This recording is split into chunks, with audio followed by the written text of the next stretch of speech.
네, 반갑습니다.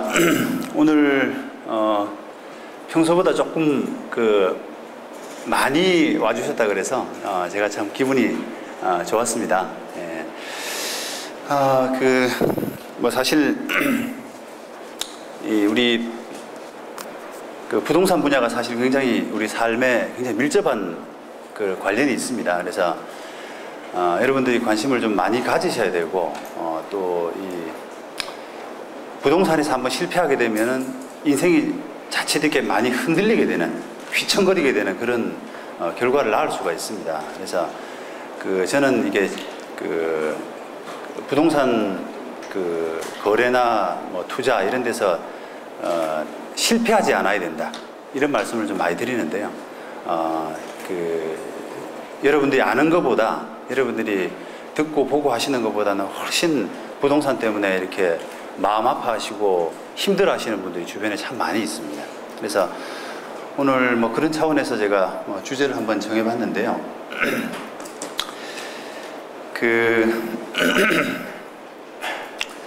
오늘은 일단 안전한 부동산 거래를 위한 팁 중에서 신분증 위조 사기, 이런 범죄의 유형과 그에 대비한 방법, 이런 방법으로 한번 주제를 좀 정해봤습니다.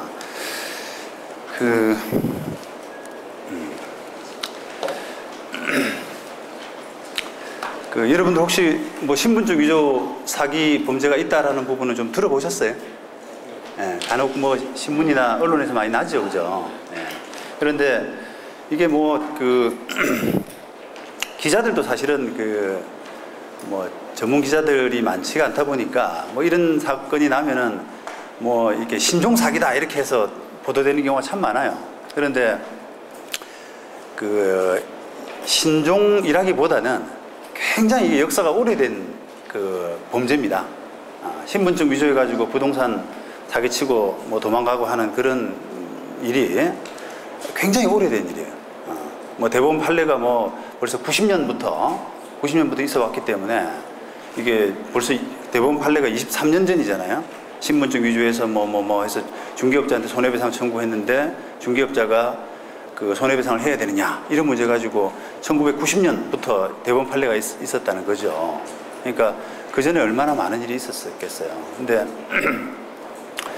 그렇게 많은 사건에도 불구하고 여전히 지금도 범죄가 활개를 치는, 여러분들이 생각하는 이상보다도 훨씬 더 많습니다.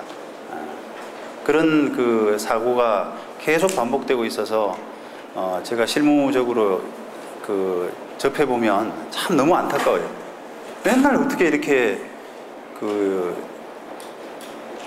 언론에 보도되고 하면서도 계속 일이 반복되고 있느냐. 그래서 평소에 한번 발표할 기회가 있으면 한번 기회를 가져야겠다, 이런 생각을 하고 있다가 오늘 이 자리를 빌어서 한번 주제를 한번 정해 본 겁니다.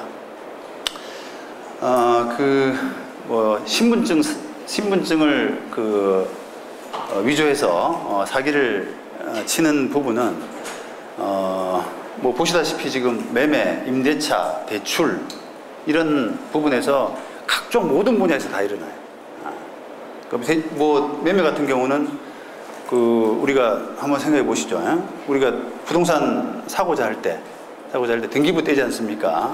집에 가보고 등기부 떼고, 그러면 몇 동 몇 호 등기부 떼보면 홍길동 이렇게 나와 있죠. 그러면 홍길동이란 사람하고 이제 부동산 거래를 하고 돈을 주고 이렇게 해야 되는데 상대방이 홍길동이어야죠.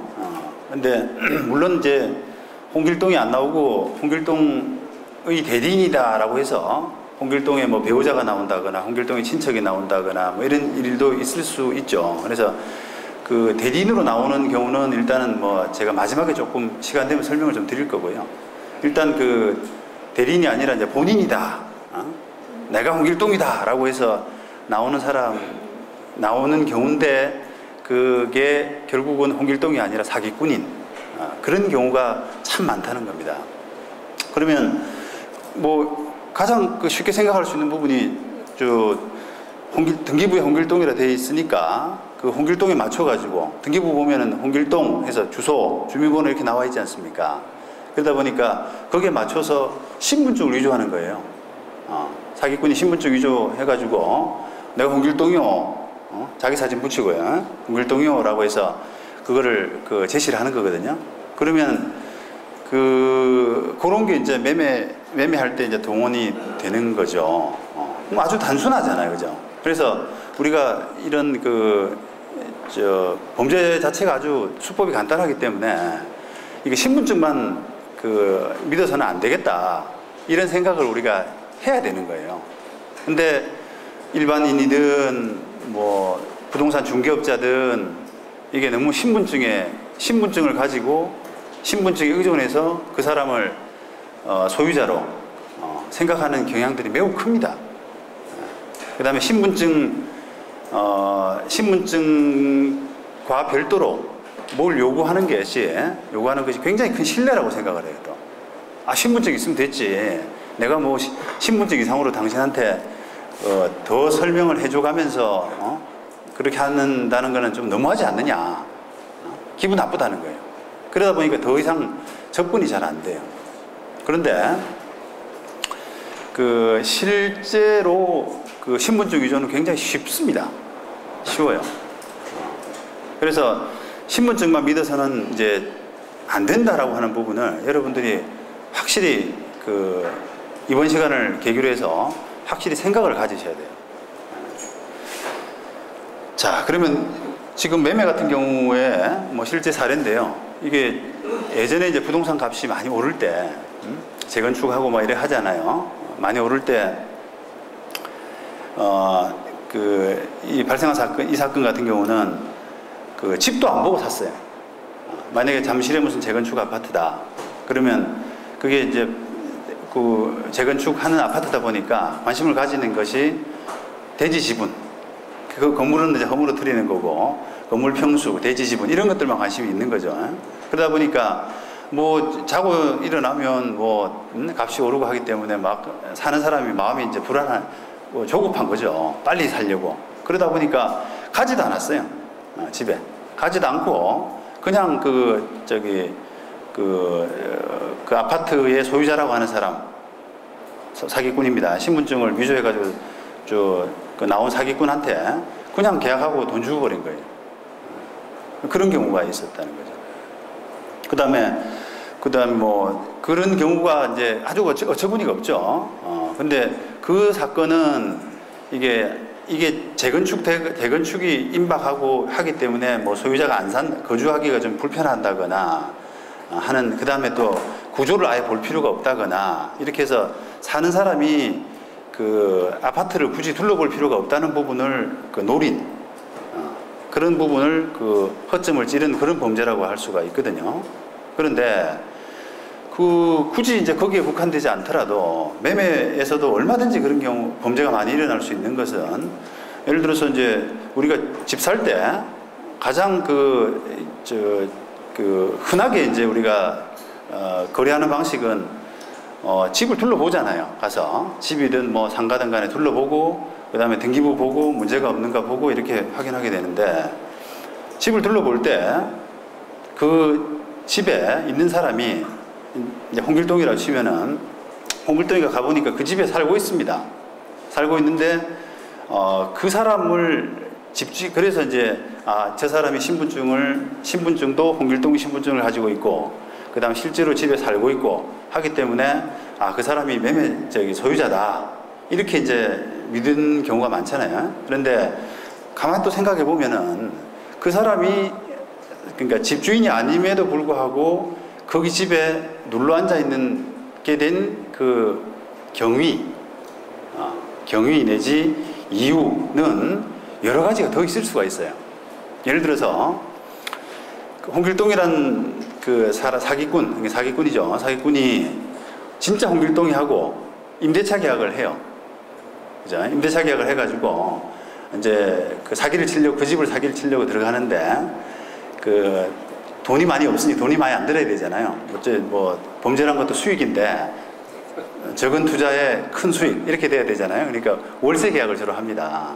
그죠? 월세 계약을 해서 뭐 보증금 1000에 월세 200, 보증금 1000에 월세 100 이렇게 해가지고 이제 들어가게 되는 거죠. 그래서 그 집에 들어가게 되는 거예요. 그리고 그 들어가게 되는 계기로 해서 홍길동의 신분증을 보게 되는 거예요. 보통 뭐 부동산 거래할 때 신분증 카피 해가지고 같이 붙이고 하기 때문에 그거를 사본을 이제 얻게 되는 거죠. 그러다가 그 신분증을 사본을 가지고 이제 위조를 하고 그 다음에 자기가 집에 눌러 앉아 있으니까 마치 집주인처럼 보이는 거죠. 그러면 이제 깜빡 속게 돼 있어요. 그게 신분증 가지고 있죠, 집에 눌러 앉아 있죠 라고 하니까 소유자인 것처럼 이제 속게 됩니다. 그게 이제 매매 사기죠. 만약에 그 사람이 이제 나 집주인인데 팔려고 한다 라고 하면은 그 집주인이 되는 거죠. 가서 집에 가서 보면 그 사람 앉아 있죠, 신분증 가지고 있죠. 이렇게 하면 그 사람을 이제 소유자를 믿어버리는 겁니다. 그러면 이제 그 매매에서 그 사기가 일어나는 거예요. 아주 쉽지 않습니까? 누가 생각해도 이렇게 그럴 수 있겠다 이렇게 생각하는데도 계속 반복됩니다. 일이, 사기가. 그 다음에 임대차 뭐 아까 그 월세 계약하고 그 집에 들어갑니다. 집에 들어가서 그 주인 신분증 위조해가지고 그 주인 신분증 위조해가지고 그 집에 살고 있으면서 그 집을 전세로 놔요. 그죠? 그 사기꾼이 어쨌든 위조 신분증은 가지고 있죠. 그러니까 계약을 통해서 또는 뭐 다른 경위를 통해서 신분증 위조하는 것은 굉장히 쉽습니다. 그리고 그 집을 차질해요. 그 집을 그러니까 점유한다는 표현을 썼는데 점유해서 거주하고 있습니다. 그래서 그 참에 그거를 매매를 하든 또는 임대차를 하든 이제 그 사람이 자유예요. 그 사람 마음대로라는 거죠. 사고 도망가면 매매 범죄가 매매 사기가 되는 거고, 임대차에서 도망가면 임대차 사기가 되는 거고, 그죠? 아주 자유롭게 하지 않습니까? 그런 것들이 되게 많다는 겁니다. 대신에 이제 임대차 사기 같은 경우는 그 사람도 남아야 되기 때문에 월세로 계약해서 전세로 놓고 도망가더라고요. 1000에 100만 원 하다가 3억, 보증금 3억 이렇게 해서 놓고 도망가 버리고, 그런 이제 현상이 일어나는 거고요. 그 다음 대출도 매매나 임대차보다는 자주 일어나는 것은 아니지만 왕왕 일어나고 있습니다. 대출도. 그러니까 신분증 위조하는 것은 아까 어떤 경위로든 뭐 쉽다고 했으니까 신분증 위조해서 그 다음에 대출 자기가 소유자라고 행세하면서 이게 대출 좀 달라라고 해서 대출하기도 하고요. 얼마 전에 또 발생한 사건은 이게 이제 대부업체가 뭐 100억 가까이를 손해봤다고 그래서 그 언론에 크게 났던 사건인데요. 그러니까 한 업체가 아니라 여러 업체들이 그런 그 사기 단한테 속아서 한 100억 가까이를 손해봤다라고 하더라고요. 근데 그 수법을 보면은 그 사기꾼이 이제 만약에 뭐 두 사람이라고 치면요, 2인 1조가 돼가지고 임대인 행세를 하는 사람하고요, 임대인 행세를 하는 사람하고 임차인 행세를 하는 사람이 나가요. 그런데 임대인 행세를 하는 사람은 신분증을 위조하는 거죠. 그러니까 무슨 아파트 몇 동 몇 호의 소유자가 홍길동이면 임대인 행세를 하는 사람은 홍길동 신분증을 들고 나가고, 임차인 행세를 하는 사람은 이제 그냥 나가는 거죠. 그 사람은 뭐 상관없으니까. 그리고 두 사람이 가가지고 중개업소에 가서 우리 임대차 계약하려고 하는데 도장만 좀, 계약서만 좀 적어줘라. 우리가 계약서에 미숙하기 때문에 좀 해달라. 수수료 주겠다. 이렇게 하니까 중개업소에서는 이게 웬일이에요? 두 사람이 같이 손잡고 오잖아요. 손님을 구하는 게 아니라 손잡고 오니까 얼씨구나 좋다 싶어서 주인 신분증 등기부 떼가지고 홍길동 나와 있는 거 보고 집주인 홍길동 신분증 보고 맞구나 싶어서 임대차 계약서 써주고 중개업소 도장을 꽉 찍어, 직원을 꽉 찍어 준 겁니다. 자, 그렇게 해서 이제 그렇게 해서 그 임대차 계약서를 가지게 됐잖아요. 근데 이제 고전의 사정을 보면은 역시 마찬가지로 월세 계약을 해가지고 그 임차인 되는 사람이 그 임차인 되는 사람이 그 집을 확보를 했어요. 그 집을. 그러니까 대부업체에서 이제 그 나 임차인인데 그 돈 좀 빌려주쇼. 예를 들면 보증금 3억인데 2억만 빌려달라 이렇게 되는 건데요. 그 대부업체를 어떻게 속였냐면은 일단 거기에 전입신고를 해 있어요. 그죠? 임차인 A라고 하는 사람이 전입신고가 되어 있고, 그 다음에 임대차 계약서를 가지고 왔는데 중개업소 직인까지 지켜 있고요. 그 다음에 확정일자 도장까지 있어요. 그러니까 누가 보더라도 외관상으로는 다 그게 번드르르 한 거예요. 의심할 여지 없이. 그러다 보니까 대부업체에서 그냥 돈 준 겁니다. 돈을 빌려준 거예요. 그 임대차 계약서 담보로 해가지고. 아마 주인 확인하자 그랬으면은 주인 확인 이런 거를 그 사례에서는 그 제가 모든 사례를 다 본 건 아니지만은 제가 이제 사건 수임해서 이렇게 처리하고 있는 사건을 보니까 대부업체에서 주인 확인을 안 했더라고요. 그지? 뭐 이 사람이 예를 들면 진정한 실제 임차인이냐, 그리고 내가 이 사람 A라는 사람하고 임대차 계약을 했느냐, 이런 부분을 별도 확인을 안 했더라고요. 그런데 만약에 별도 확인을 했다고 하더라도 그 가짜 임대인 행세하는 사람이 또 나섰겠죠. 그죠? 그렇게 달라드니까 이게 대부업체도 속아서 그 많은 돈을 잃어버린 거예요. 많은 돈을. 그런 일이 발생하는 겁니다.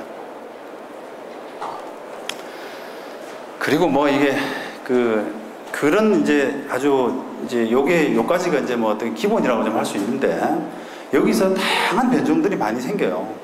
다양한 변종들이. 그러다 보니까 임차인으로 이제 집을 월세 계약해서 그 집에 들어가서 집주인 행세를 하고, 신분증 위조해가지고 집주인 행세를 하고, 또 그 임차인이 만약 남자라고 그러면 여자 파트너를 하나 데리고 와서 부인인 것처럼 또 행세하고요. 그 말도 아니에요, 진짜. 그러니까 정상적으로 이게 뭐 홍길동이라는 사람이 신분증 갖고 있는 사람이 그 집에 있죠. 그 다음에 부인인 것처럼 하는 사람이 같이 부부 생활을 하고 있죠. 그러니까 뭐 겉으로 보기에는 너무 정확한 겁니다. 그렇게 해서 사람을 이제 저기가 집주인이 맞구나, 홍길동이 맞구나, 이런 이제 외관을 발생하게 하는 거죠. 그 다음에 좀 더 나아가서는 이게 이제 그 중개업소 자체가요, 그 사기단이에요. 그러니까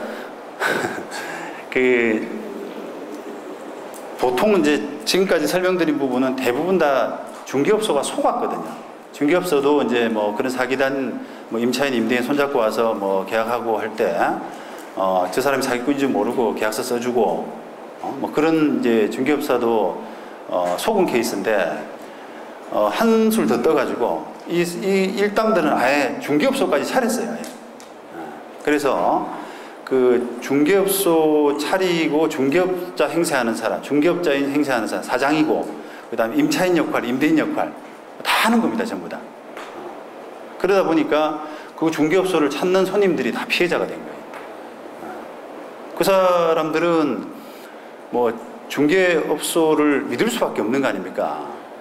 근데 그 사건은 어떻게 중개업자가 어떻게 했냐면은, 그러니까 공동중개가 참 많이 있거든요. 근데 그 사기단이 차린 중개업소는, 그러니까 그 임대인 쪽, 주로 이제 임대차 사기를 많이 했던데, 임대인 쪽 중개업소, 임대인 쪽 물건 쪽, 그러니까 물건이라 그러나? 물건을 대는, 그러니까 임대인 쪽 그 중개를 한 것이고, 피해를 본 중개업소들은 사람을 주로 임차인 쪽을 많이 했더라고요. 그런데 임차인 쪽 중개업소에서 뭐 사람을 데리고 와서, 임차인을 데리고 와서 뭐 물건 있냐? 그러면 물건 있다 라고 해서 그 가짜 임대인을 나오게 하죠. 물론 한패죠. 나오게 하고 그 임대인하고 굉장히 친한 것처럼 해요. 평소에 잘 알던 사람이고, 이 사람 사업을 해서 돈도 많고 뭐 이렇게 해가지고 상대방 중개업소가 의심을 못하도록, 여기는 평소 거래관계가 있는 데구나, 이렇게 해서 별로 이렇게, 그렇게 되면은 우리 중개업소 관행상 그 타치를 별로 안 한답니다. 같은 중개업소니까 같은 전문가이기 때문에 저쪽에서 평소에 잘 알고 있는 사람이니까 뭐 신분증 확인이라든지 다른 주인을 확인하기 위한 뭐 등기권리증 확인이라든지 이런 부분은 어느 정도 알고 계세요. 그런 걸 가짜